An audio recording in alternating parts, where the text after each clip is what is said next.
여러분 안녕하세요. 엔다 테일러입니다. 저는 오늘요 일본의 단편소설 라쇼몽에 대해서 소개해 드리려고 해요. 이 라쇼몽을 쓴 사람은요 아쿠다가와 류노스케라는 사람입니다.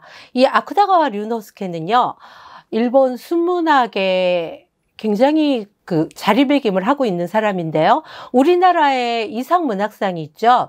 그것처럼 일본에는 아쿠다가와 상이 있습니다. 매년 이 아쿠다가와 상을 받은 사람은요, 문단계에서 그리고 소설계에서 굉장히 촉망받는 작가로 촉망을 받게 됩니다. 그 아쿠다가와 류노스케가요, 다이쇼 시대 작가였는데 그 사람은요, 35살에 수면제 가다복용으로 자기 자택에서 생을 마감한 사람입니다. 그리고요, 그 사람이 얼마나 삶이 치열하고 불행했냐면요. 그 사람이 자살을 했을 때 아쿠다가와의 앞으로 온 그의 부인이 이렇게 말했대요. 오토사 요갔다네. 무슨 말이냐고요? 여보, 이제 됐네요. 이제 편안하세요? 잘 죽었단 소리예요. 그 사람이 얼마나 삶 자체가 매일매일이 고통스럽고 힘들었으면 그 옆에서 지켜보던 아내가 남편이 자살을 했는데 그런 말을 했겠습니까? 아쿠다가와는요, 매일매일 고통 속에서 이 삶을 보냈고요.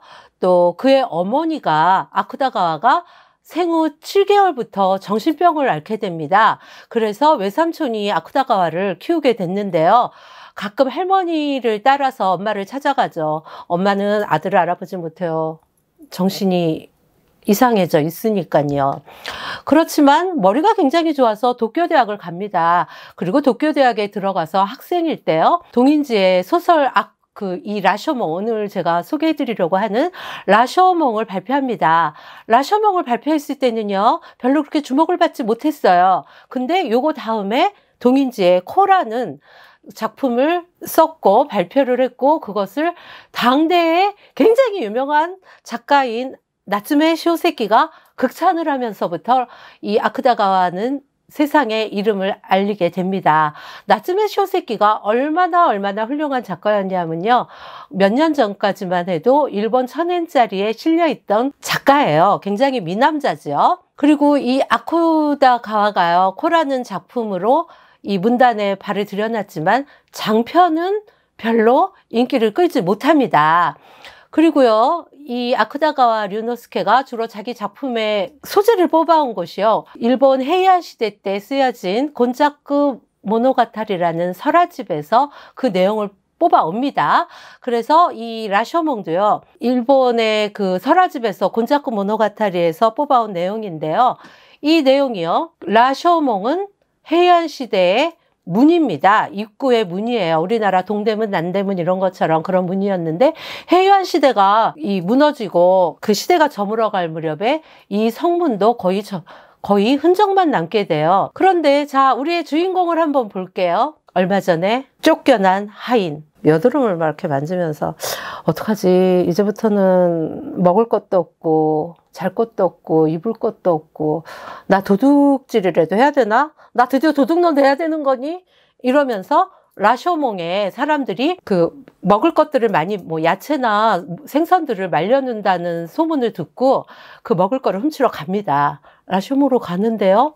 밖에는 비가 추적추적 내려요. 어둠이 막 깔리고 있죠. 나 도둑질이라도 해야 되나 하면서 라쇼몽을 올라가는데 멀리서 희미하게 불빛이 보입니다. 응? 저건 뭐지? 여드름 만지면서 올라가 봐요. 그랬더니 정말 원숭이랑 똑같이 생긴 할머니가, 노파가 불을 이렇게 들고서요.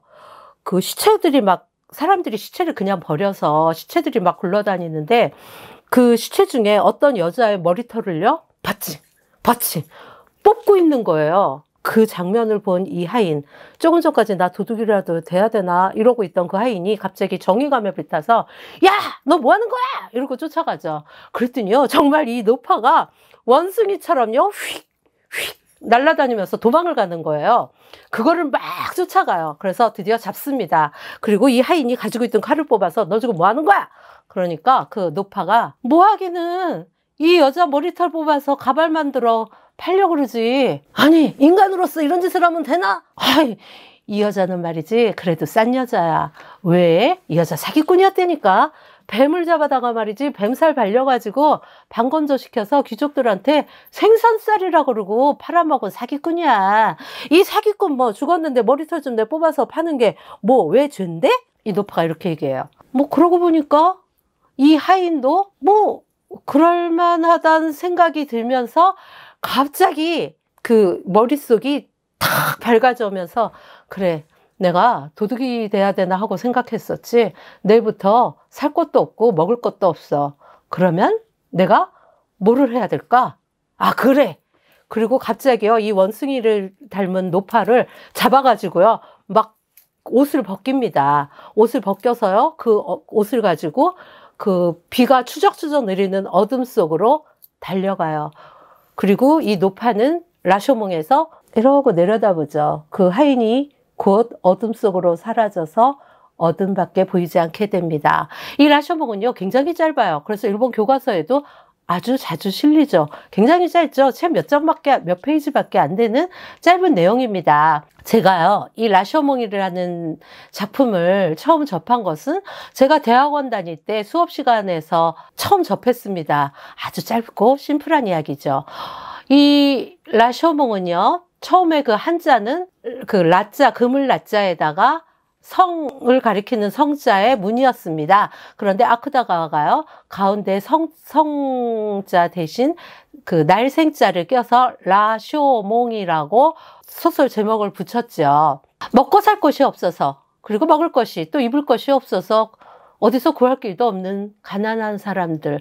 주인공 다 비참하잖아요. 막 그 죽은 여자 머리털을 뽑아서 가발로 만들어 팔려고 하는 원숭이를 닮은 노파. 또 주인한테 뭐 너 먹여 살릴 수가 없다고 쫓겨난 하인, 도둑이라도 돼야 되나 하고 쫓겨난 하인. 또 뱀고기를 물고기라고 속이면서 팔아먹다가 죽은 여자. 그 여자는 뭐 시체로 등장하지만 뭐 시체가 됐어도 머리털을 다 뽑히죠. 이렇게 불행하고 비참한 사람들이 주인공입니다.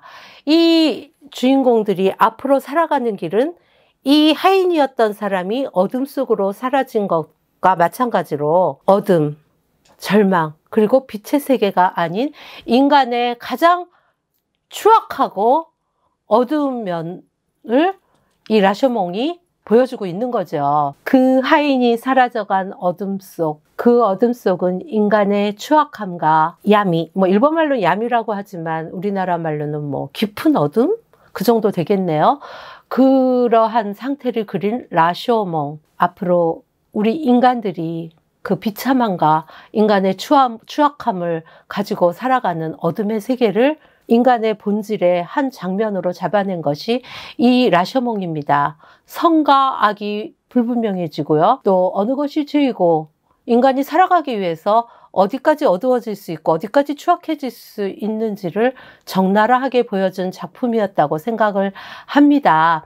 그리고요, 이 아쿠다가와 류노스케는요, 그 다음에 코라는 작품으로 유명해지는데요. 이 코에 대해서는 또 다음 기회에 여러분에게 소개를 해드릴 기회를 갖겠습니다.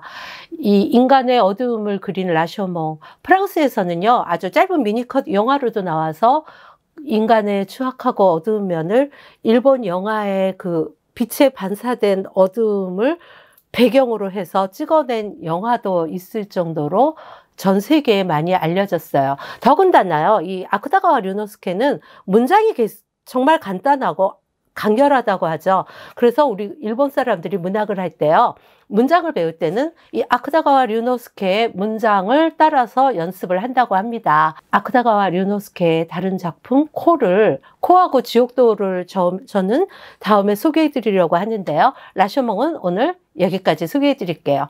그러면 다음에 더 좋은 작품으로 여러분을 찾아뵙도록 하겠습니다. 여러분 안녕.